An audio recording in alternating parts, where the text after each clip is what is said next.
Iran Hezbollah की जंग में तुर्की की एंट्री से खलबली मच गई। इजरायल के पूर्व पीएम ने तुर्की को अपना नया दुश्मन बता दिया। उधर तुर्की ने नेतन्याहू की गिरफ्तारी की मांग कर दी है और इस बीच इजरायल ने लेबनान में सबसे बड़े ग्राउंड ऑपरेशन की शुरुआत कर दी है। दक्षिणी लेबनान में आज भी इजरायल ने कई ऑपरेशन और हमलों को अंजाम दिया। इस स्पेशल रिपोर्ट को आप देखिए।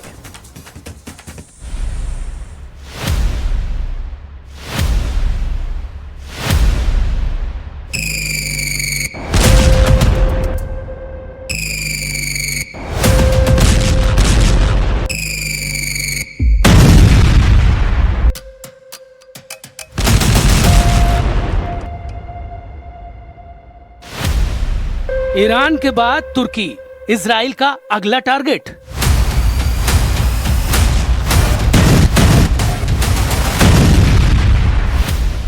Netanyahu versus Erdogan, middle east में नया महायुद्ध।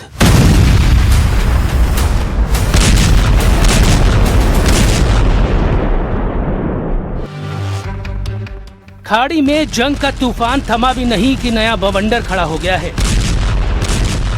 इजराइल ने ईरान पर तूफानी हमले किए, उसके न्यूक्लियर और मिसाइल प्रोग्राम को कुचलने का दावा किया। अब इजराइल के प्रधानमंत्री बेंयामिन नेतन्याहू ने अगला टारगेट चुन लिया है।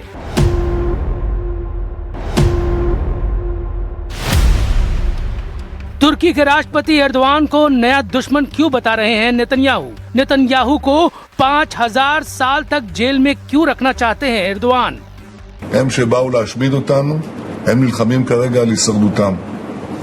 הכוח של מדינת ישראל רק 80 שנה אחרי השואה נראה בפני כל העולם. גם אם העולם שכח את לקחי השואה, אנחנו לא שכחנו. ईरान के साथ 40 दिन की जंग सीज फायर के बाद भले ही रुक रुक कर बढ़ रही हो, लेकिन इजराइल ने तुर्की को नया खतरा बता दिया है। भले ही खुद नेतन्याहू कह रहे हैं कि ईरान के खिलाफ उनकी जंग खत्म नहीं हुई है, लेकिन इजराइल के एक्सपर्ट और पूर्व पीएम ने बड़ी चेतावनी दे दी है।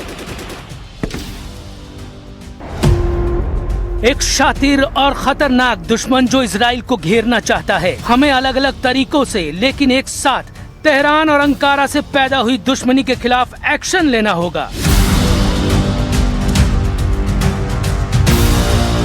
तुर्की नेटो का सदस्य है, लेकिन रुख पूरी तरह इजराइल के खिलाफ है।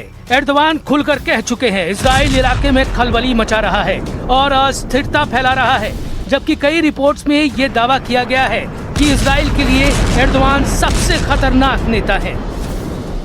2 दिन पहले तुर्की विदेश मंत्रालय के ट्विटर हैंडल से एक लेटर जारी किया गया, जिसमें लिखा गया, नेतन्याहू ने जो अपराध किए हैं वो आज के समय के हिटलर के हैं। उनका ट्रैक रिकॉर्ड भी यही है। नेतन्याहू के खिलाफ युद्ध अपराधों और मानवता के खिलाफ किए अपराधों के आरोप में अंतर्राष्ट्रीय कोर्ट ने गिरफ्तारी वारंट जारी किया है। नेतन्याहू और इजराइल की सरकार अंतर्राष्ट्रीय कोर्ट में कार्रवाई का सामना कर रही है। लेकिन इजराइल की सबसे बड़ी टेंशन ईरान नहीं, बल्कि लेबनान का हिजबुल्लाह है। सीज फायर के बाद भी इजराइल और हिजबुल्लाह में जंग की रफ्तार नहीं थमी। दोनों करीब 2.5 साल से एक दूसरे के खिलाफ युद्ध लड़ रहे हैं। 7 अक्टूबर 2023 को हमास ने कई मोर्चों पर इजराइल के खिलाफ हमला कर बड़ा झटका दे दिया था। इसमें 1000 से अधिक इजरायली मारे गए और सैकड़ों को बंदी बना लिया गया। 8 अक्टूबर 2023 को इजराइल ने हमास पर पलटवार किया तो हिजबुल्लाह एक्टिव हो गया।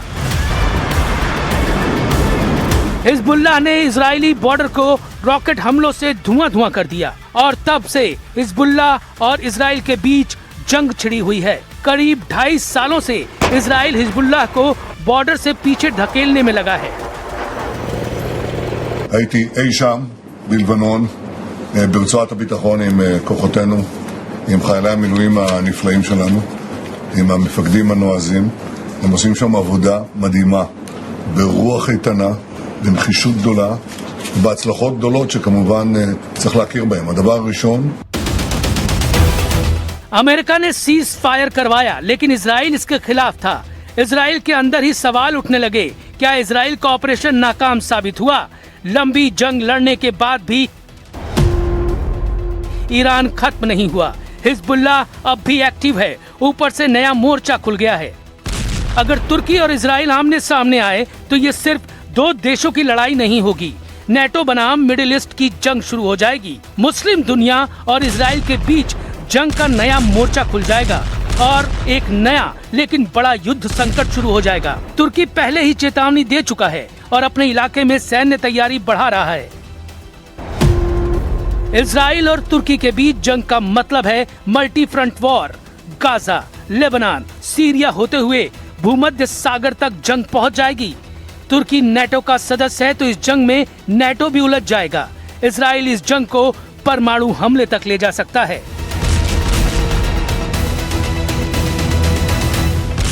Bu yıl veya bu yol tıkanır veya dinamitlenirse işte o zaman devletimizin kadife eldivene sarılı demir yumruğunu kullanmaktan da çekin.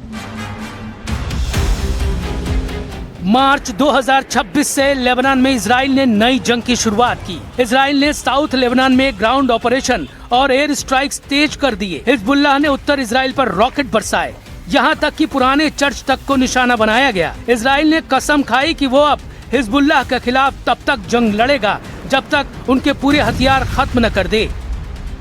इस जंग से लेबनान की सरकार इतनी डर गई कि उसने वॉशिंगटन तक से बात की, लेकिन हिजबुल्लाह ने इजराइल से बात करने से इनकार कर दिया। हिजबुल्लाह ने कहा कि इजराइल के साथ बातचीत का मतलब है सरेंडर। हम इजराइल के साथ बातचीत नहीं करेंगे, ये बातचीत आग के बीच आत्मसमर्पण है। हम इजराइल के हर हमले का जवाब देंगे बिना किसी सीमा के।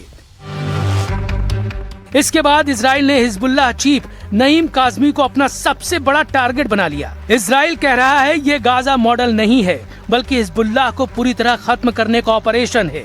इसके जवाब में हिजबुल्लाह ने हुंकार भरी कि वो और भी मजबूत हो गया है। अब सवाल है, क्या नेतन्याहू दो मोर्चों पर लड़ाई लड़ेंगे? हिजबुल्लाह अभी भी एक्टिव है और तुर्की की धमकियां बढ़ती जा रही हैं। इलाके में शांति दूर दूर तक नहीं दिख रही।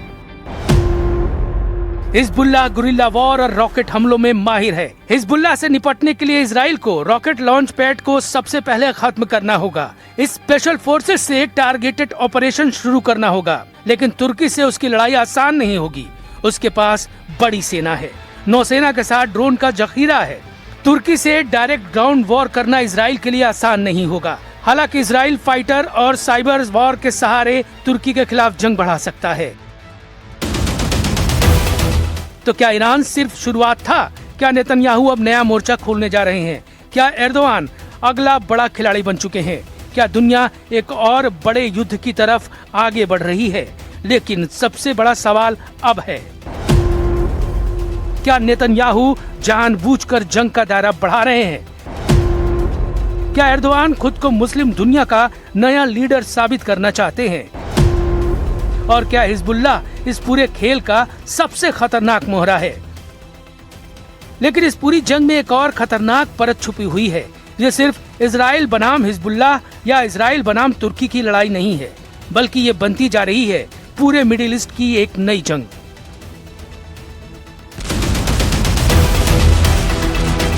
इजराइल जिस मल्टी फ्रंट वॉर की बात कर रहा है वो धीरे धीरे हकीकत बनता जा रहा है। गाजा में हमास, लेबनान में हिजबुल्लाह, सीरिया में ईरानी नेटवर्क और अब तुर्की की खुली चेतावनी, यानी चारों तरफ से घिरता हुआ इजराइल।